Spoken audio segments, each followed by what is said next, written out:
I, first of all, appreciate everybody being here. And the size of the auditorium here and the whole setup with the stage and everything portends something, I'm sure, far greater than what you're actually going to hear. But if it's all right with you, and I want everybody to sit where you're comfortable, I will speak from prepared remarks for hopefully a thankfully short amount of time, and then afterwards we'll have a discussion based on your questions. If there's anything that you want me to expand upon,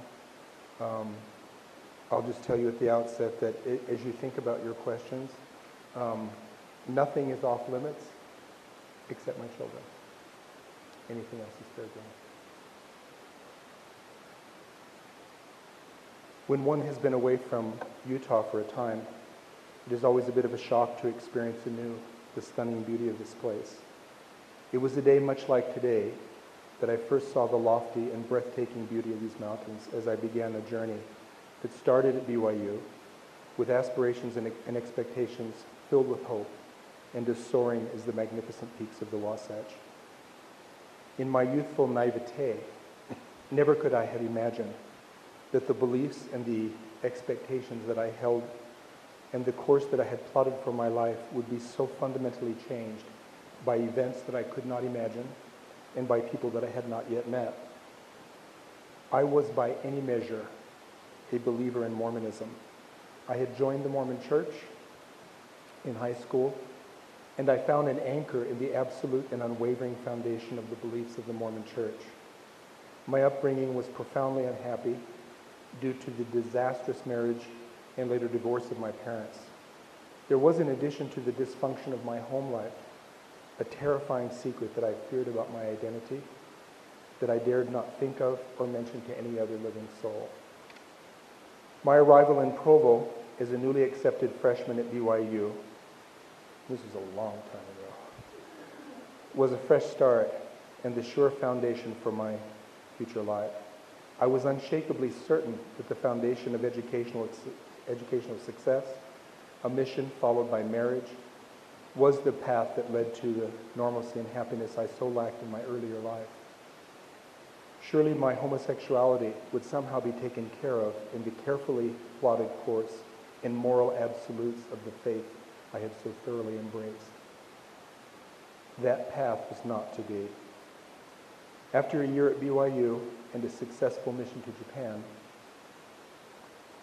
where my darkest fears about my homosexuality began to solidify, I returned to Provo and immediately understood that without some sort of divine or secular intervention, my homosexuality was not going away and would not yield to any prayer nor to following the prescribed path for young men laid out by the church.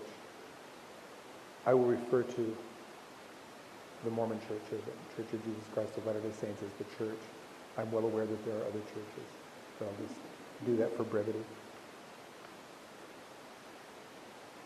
In complete secrecy and desperation, I enlisted the help of the BYU Psychology Clinic and eventually enrolled in a program of electric aversion therapy under the direction of graduate student Max Ford McBride and supervised according to the requirements of Utah law by Dr. Eugene Thorne, a licensed psychologist and BYU faculty member. This therapy is described in McBride's dissertation, Use of Visual Stimuli in Electric Aversion Therapy, BYU 1976. And we probably will talk more about this. We can go through more details of it if you would like. In the summer of 1975, I finished my therapy, and since I was dating some wonderful women, I was confident that the normalcy which had eluded me and the pathway described by the church, interrupted temporarily by this problem, was only a matter of continued effort and time before being fully realized. These expectations and every belief I had about my life and my future began to change on a beautiful summer day in 1975, when I met a beautiful young man on the BYU campus and fell in love. I could no more have avoided falling in love with him than I could have stopped the sun from dancing on his golden curls. I was immediately and fully captivated by his charm, his intelligence, his sense of humor, musical talent, and good looks. The earth moved. Were that movement merely a tectonic shift, it would have been far less frightening and difficult to deal with than the movement under my feet, which brought into question every experience, every expectation rather, and every belief, especially as it concerned Mormonism, that I had. I was in a tailspin of doubt and fear, and at the same time quite madly in love. It was almost more than I could deal with. One thing was quite certain. Loving another human being and loving someone of my own sex was not the horrible, debased thing that I had been taught that it was. And the sexual expression of that love was exhilarating, satisfying, and profoundly wonderful and affirming.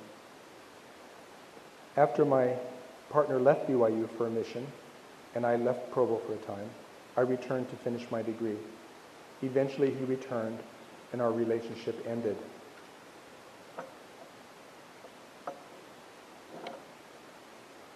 He was grossly immature, and I more so. Neither of us were prepared for a committed adult relationship. Left alone in Provo, I had a terrible and terrifying period of uncertainty, fear, depression, and suicidal thoughts. It was during that period that I was very nearly thrown out of BYU after my relationship had long since ended, but was reported to my bishop. Eventually, I triumphed over those circumstances. I graduated and left Provo. I didn't know where my future was, but I knew it was not in Provo.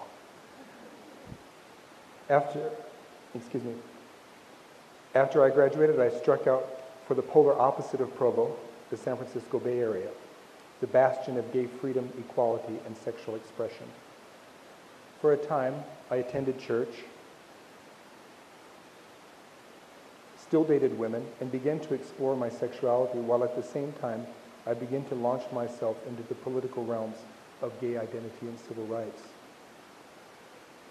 With so many conflicting things going on, I was busier, as Joan Rivers likes to say, than a Jehovah's Witness in a 900-unit apartment building. In the early 80s, I began to hear rumblings from Provo regarding denials of aversion therapy having happened at all. A reporter from a newspaper in Spokane, in pursuit of the story of aversion therapy at BYU, had been flatly told by administration officials that aversion therapy never happened, that it was a, quote, fabrication of enemies of the church. I immediately sent him a copy of the dissertation, which documented the therapy, and within minutes of him presenting the copy of the dissertation, those same officials who denied that it ever happened came clean, claiming some sort of misunderstanding. What a shock. I was incensed that they would lie. It was only that episode, it was that episode that cemented my resolve to document what had happened. My essay is now a matter of public record, as it is included in the book Peculiar People, Mormons, and Same-Sex Orientation. The editors are Scow and Rains. The publication of Peculiar People did not completely curtail the institutional lying at BYU. As late as 1997, BYU professor Merrill J. Bateman was, quote, unable to verify that electric aversion therapy had taken place. I would have suggested that he walk over to the library and read the 20-year-old dissertation by Max Ford McBride, documenting it, unless, of course, it was still being hidden as it was in the past. In any case, the seesaw battle with BYU over denying the reality of aversion therapy may have at last ended, as I and several others have made it clear to BYU that we will sue, as hiding and lying about an existence of a dissertation is a clear violation of BYU's accreditation contract. My lawyer and many others are standing by. At this juncture in my life, I was convinced that the church would and did lie, as it had lied about the facts of my aversion therapy. It had lied publicly and often, and I do not accept the caveat that BYU is not the Mormon church. It lied institutionally on and off for over 20 years about aversion therapy.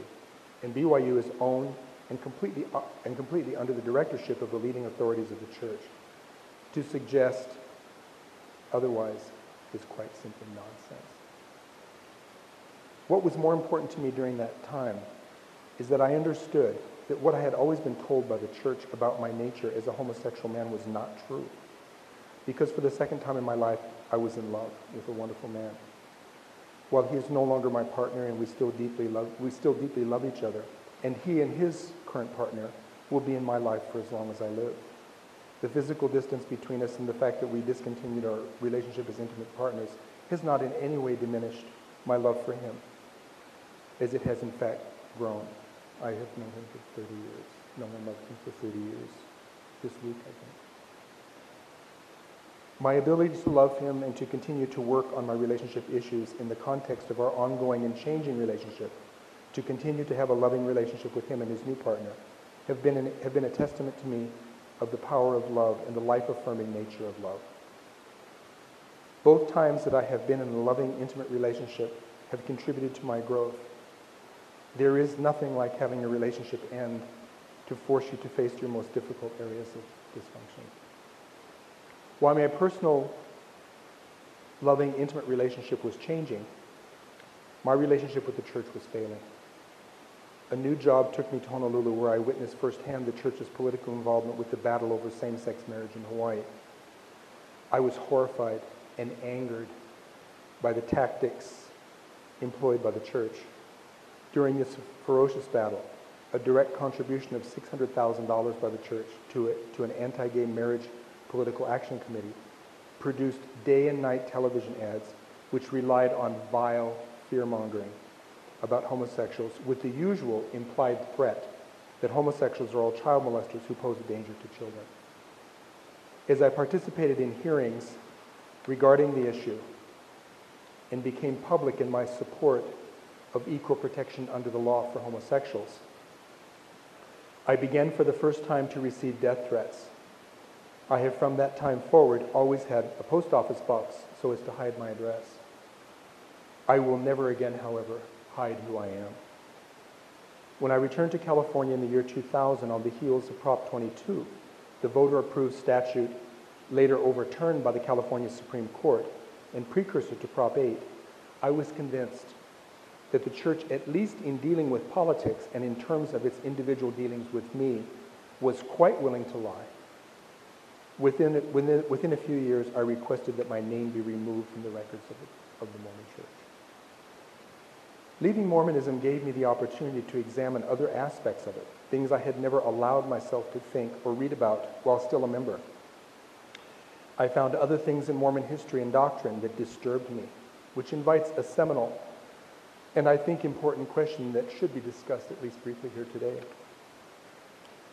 If one does not believe and does not accept the doctrines or beliefs of Mormonism, why engage it? Is not indifference the proper response to a faith that you no longer accept? To me, the answer is resoundingly yes, indifference is the proper response.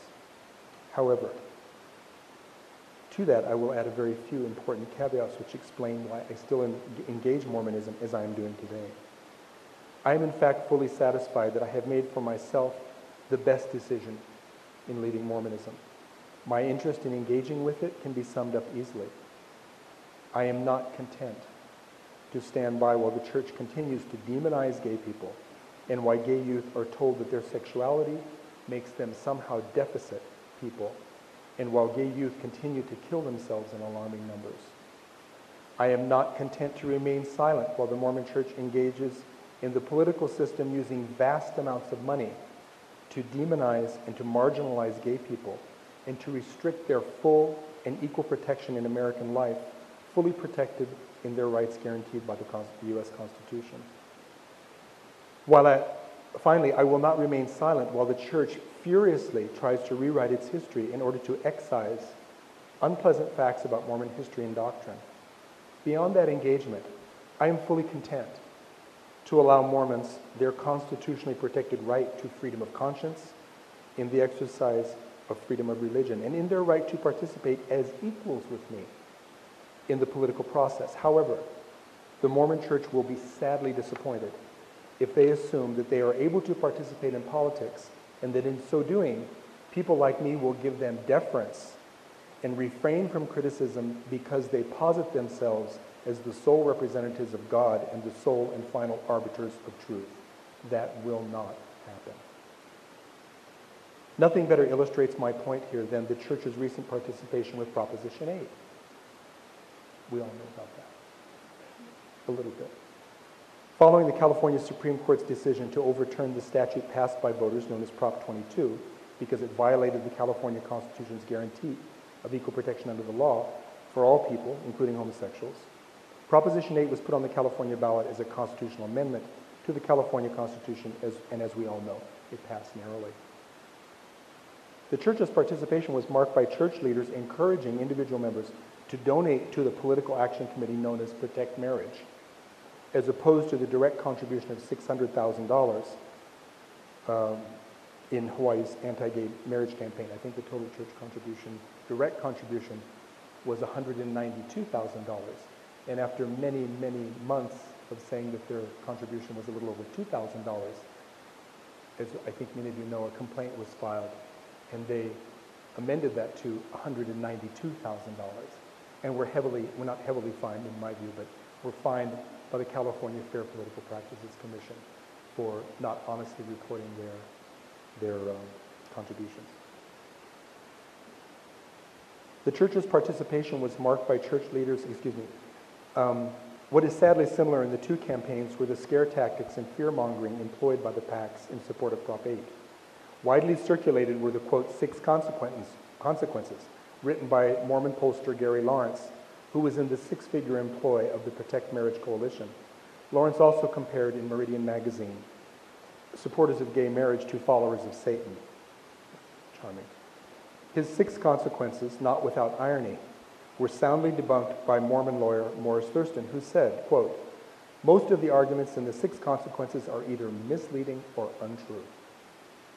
Thurston further stated that the intent of his rebuttal to the 6 consequences was, quote, to be of service in helping our church avoid charges of using falsehoods to gain a political victory, which is precisely what they did. Among the most politically charged assertions made by the proponents of Prop 8 during the campaign and repeated by church leaders is the assertion that the legalization of equal civil marriage for homosexuals would somehow pose a threat to religious freedom. Elder Dallin Oaks at BYU, Idaho said in a speech to students on October 13, 2009, quote, a second threat to religious freedom is from those who perceive it to be in conflict with the newly alleged, quote, civil right of same-gender marriage. While I have neither the time nor, frankly, interest here to dissect Elder Oaks' arguments in what was a detailed and lengthy speech, what does interest me is the reluctance of Elder Oaks and the wall-to-wall lawyers employed by the church to make these arguments in court.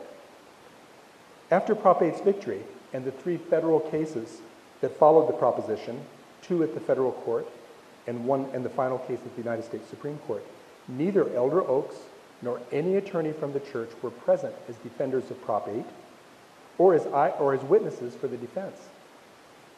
In fact, Elder Oaks was so certain that the legality of same-sex marriage was indeed a constitutional crisis that threatened religious liberty, why wasn't the case made by a respected lawyer and jurist such as Elder Oaks or any other attorney representing the church? Certainly, the defenders of Prop 8 needed their help, as the case they presented was a pathetic bundle of scientifically unproven scare tactics, along with primarily religious-based moral opprobrium of homosexuals. Of 2 witnesses they presented, one agreed with the plaintiffs, and the other was clearly crazy and could only state that he got his testimony somewhere off the internet.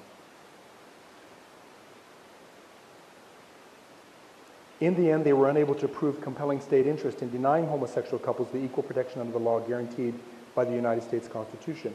Most of the arguments, including the 6 consequences and the imperiled state of religious freedom, were not made at court, primarily because they lacked any legal or rational evidence to present in defense of those ideas.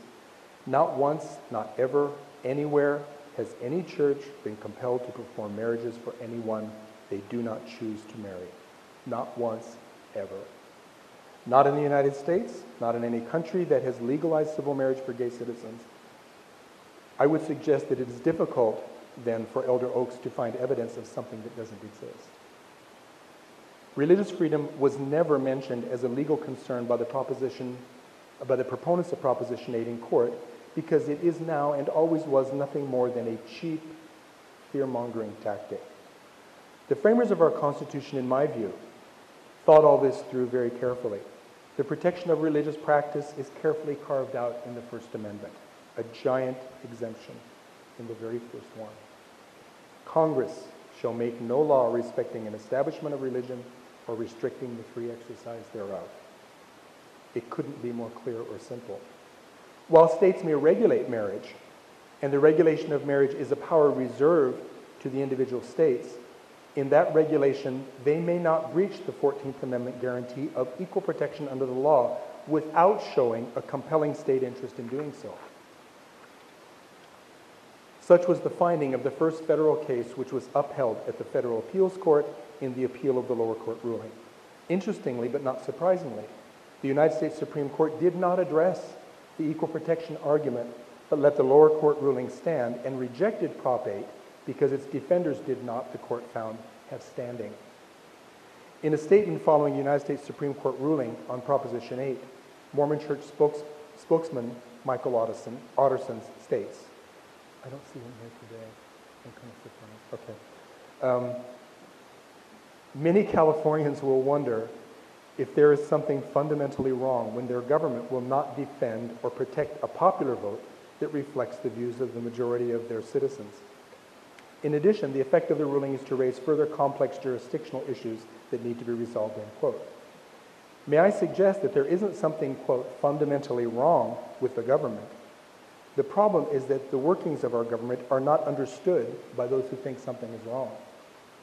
Perhaps Mr. Otterson needs to get more information from the attorneys employed by the church.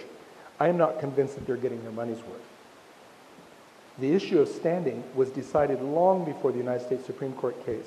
The California Supreme Court in 2010 ruled that California Governor Arnold Schwarzenegger and Attorney General Jerry Brown were not required by California law to defend Prop 8 in federal court, but could use their discretion to choose to defend or not to defend a law in federal court.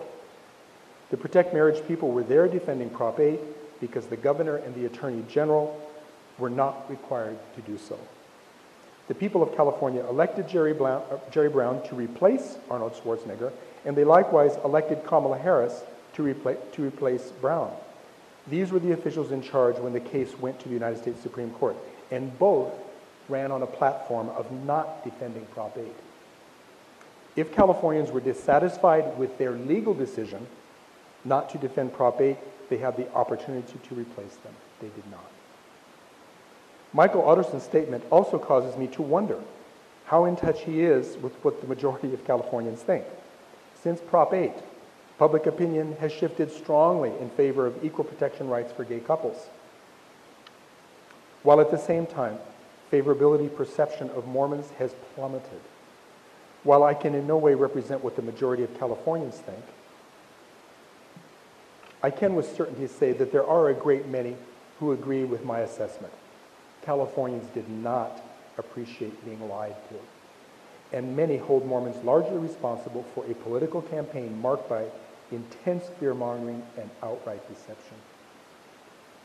It should be noted that a great deal has been made of the, quote, persecution of Mormons in California and elsewhere post-Prop 8.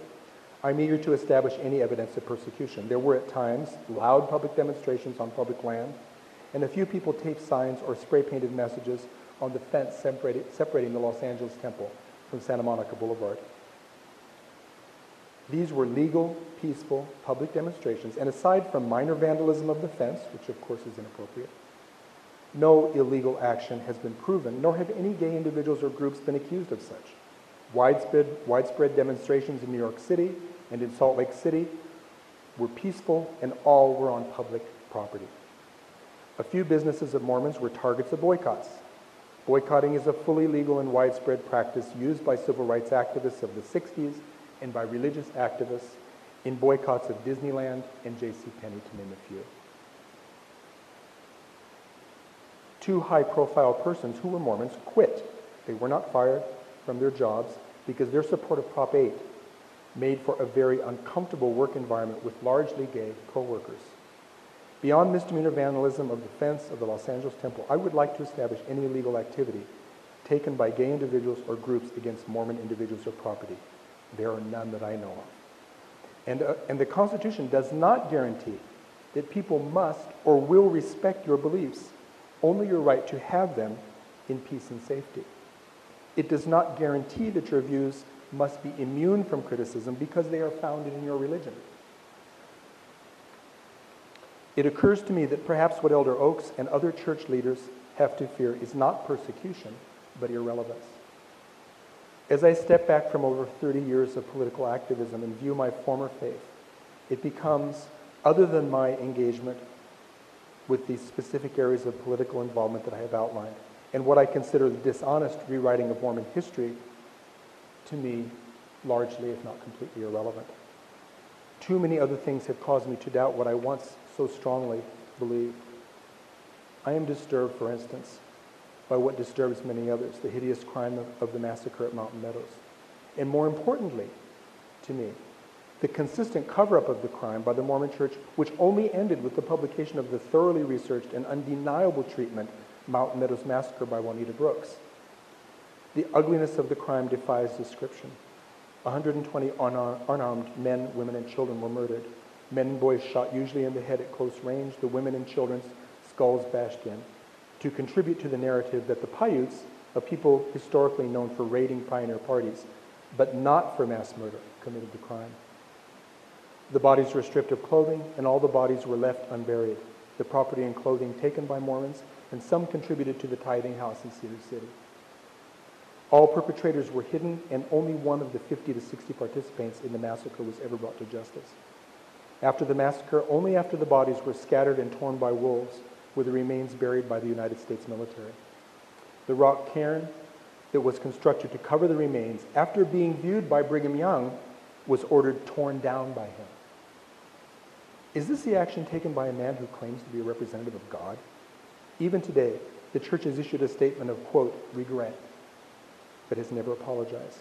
Strange indeed that it took almost 100 years for the church to own up to the truth of Mountain Meadows, and only after being forced to do so by an honest, courageous woman who was a crack historian and a faithful member of the Mormon Church.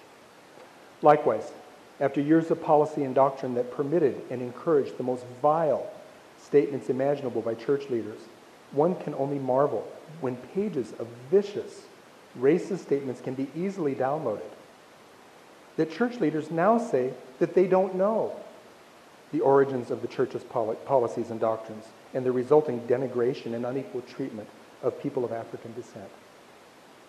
In fact, the church's treatment of blacks is light years improved over its first 148 years. Still, I wonder why church leaders could warn of the horrors of drinking a cup of tea, but couldn't figure out that owning black people was wrong. Let's not forget that Utah was a slave state. Slavery was legally voted on and approved by the all-Mormon Utah legislature. I'm compelled to wonder, after 19th century doctrines regarding the absolute necessity of polygamy and the doctrines still remaining as church canon in the 132nd section of the Doctrine and Covenants, that church leaders can seriously posit themselves as protectors of, quote, traditional marriage, while simultaneously minimalizing the polygamy of Joseph Smith, including marriages to women already married to other men, and to 14-year-old Helen Mar Kimball. How am I to believe that Joseph Smith was a prophet when he lied about his other marriages to Emma Smith? How can I help but to be confused when there exist several very differing accounts of the first vision? Similarly, how can I accept Brigham Young as a prophet, a vicious racist who helped to obfuscate and cover up, along with subsequent church leaders, the massacre at Mountain Meadows, and who ordered the desecration of the victims' graves? How can I feel that church leaders are inspired when they engage in politics using questionable tactics by supporting and paying for outright lies and fear-mongering? Is a $2.3 billion shopping mall, complete with Tiffany's and million-dollar condos, was that really what Jesus was all about?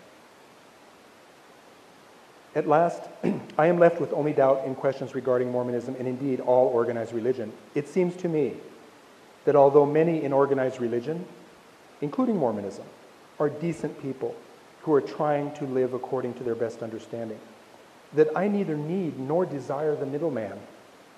The exercise of conscience and religious practice and belief are too important to trust in men who manifest no better ability to live morally and honestly than I do, and whose interpretation of what God wants almost always involves denigration of someone who is different, or women, or of people who are of a different creed, or race, or sexuality. As a gay man, why would I choose to associate with a religion obsessed with homosexuality, about which Jesus said nothing? Religion, though not always, often involves violence, murder, and oppression of the other, of those who are different.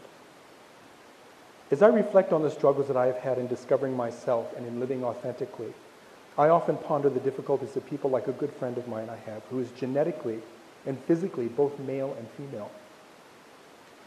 I wonder with incredulity how this friend lives so positively in the face of what must be a very confusing and depressing situation, especially in the face of discrimination against and ill treatment of such persons by society at large, and particularly by religions like Mormonism that insist that strict gender stereotypes are God's chosen order. What do the church's policies and doctrines relating to sexuality do to such persons whose very chromosomes render them neither male nor female? Do they choose a, quote, wicked lifestyle, as homosexuals are accused of doing? I ponder likewise a wonderful friend I have with whom I have had the privilege of working closely. He is hardworking, ethical, talented, funny, dedicated to doing the right thing, dedicated absolutely to his marriage, humble and a delight to be with. He's also black. How could I ever have considered a church to be the sole representative of God that for over 150 years of its history was overtly and viciously racist, and that would have dared to denigrate him, and that now claims that it, quote, doesn't know how 148 years of racism got there? I am left with doubt about the prospect of any man claiming to represent God. Indeed, the most significant change that I can see in my belief system is the complete rejection of the notion that any man or organization represents God. I think that proposition is not only preposterous, but arrogant and an affront to the idea of God.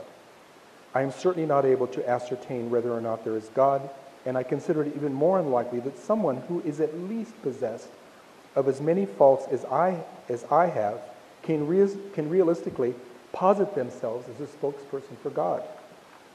The Mormon Church paints itself into a very difficult position as the, quote, only true church when it lies about its history, when it engages in racist policy and doctrines, when it denies core doctrines like polygamy as some novel quirk of the 19th century leaders. Do church leaders seriously expect that unsavory and embarrassing facts about their history can be hidden or dismissed like pesky PR problems by million-dollar ad campaigns like the I'm a Mormon campaign? In the age of the internet, I don't see how that will happen. I have learned to live with and to accept doubt. I pray that I will never again be so naive as to trust my life and spiritual growth to an organization or to people who claim to speak for God. I will pursue understanding of God on my own terms, and in so doing, admit that a good day for me involves very simple victories over my, I'm embarrassed to say, over my ferocious temper, victories over my insistence on demonizing other drivers, accusing them of the foulest and darkest motives, being productive in my work, being kind to others, and in keeping things picked up off the floor. The grand sweep of eternity, creation, and God are things quite beyond my simple understanding, but I continue to have faith and a sense of wonder that my life has been so magnificently filled with triumph over adversity and with love. I am pulled ever forward in the inexorable currents of time, people, and events, and I am filled with gratitude that a third love has entered my life, by far the most challenging. This chapter is still being written. To my first love, I offer gratitude to God, or to Jesus, or to whomever is in charge of all this, that I met you, that you were my first love, that the sun shone that day on your handsome face, beautiful hair, so many years ago, that you changed the course of my life forever. Meeting you set me on a course of self-acceptance and of learning to love more perfectly. That first embrace we shared has grown into an ever-increasing loving embrace of myself, of two other loves, of many wonderful friends and family, and of my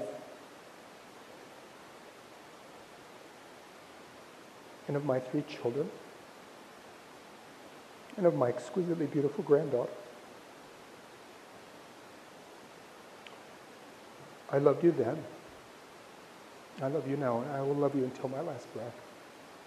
Thank you.